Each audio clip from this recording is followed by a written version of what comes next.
Hello everyone, thanks for joining me in this video. Today I'd like to go over ways to practice trills, things to keep in mind, and also share with you an exercise that will allow you to practice trills in a concentrated manner in the context of some pretty harmonies as well.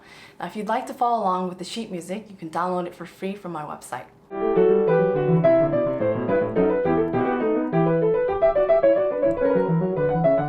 Something to keep in mind is that there are many different types of trills in different lengths, different dynamics, different timbres, depending on the context of the music. Here are some examples.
One of the things that really helps me when learning a trill is to actually write it out as if it wasn't a trill at all. Now in practice, we're not going to be playing these trills in such a measured way, but this definitely helps us visualize the notes that go into the trill. So here, I want to put in a little ornament. So let's actually write that out. So if we slow it way down, we can find out the note value that we're going to use to write it out. So these will be 30-second note triplets.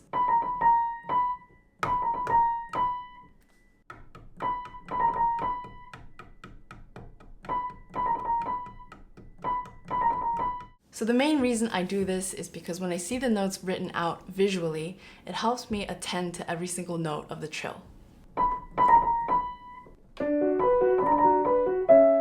Similarly, when you have a long trill,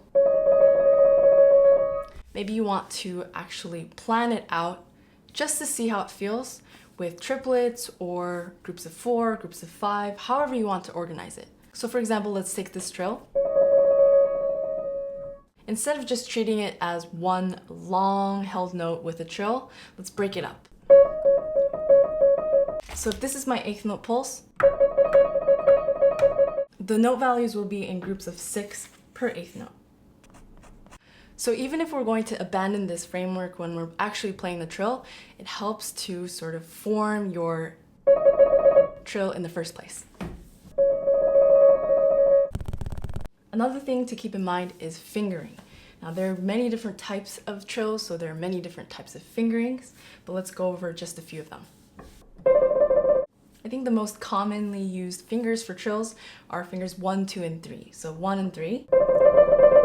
Which is actually my least favorite fingering, and we'll get back to why. 2, 3, and 1, 3, 1, 2, 1, alternating. So depending on the context, sometimes I need that sort of power where I need to be alternating between fingers, but sometimes I don't, and sometimes I can't. Maybe it's a trill underneath the left hand, or vice versa. Then I don't have that space to be changing around. So beyond these 3 fingers, I also really like fingers 2, 4.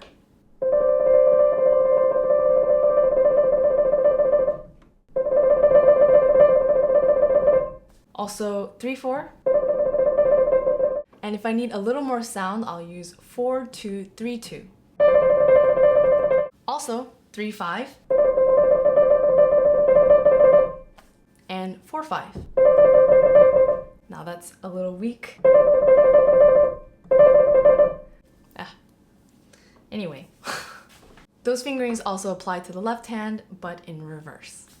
So now let's move on to talking a little bit about the mechanics of playing the trills. So we're going back and forth between 2 notes or 2 sets of notes. So let's imagine we have a balance point in the middle and we have a firm object here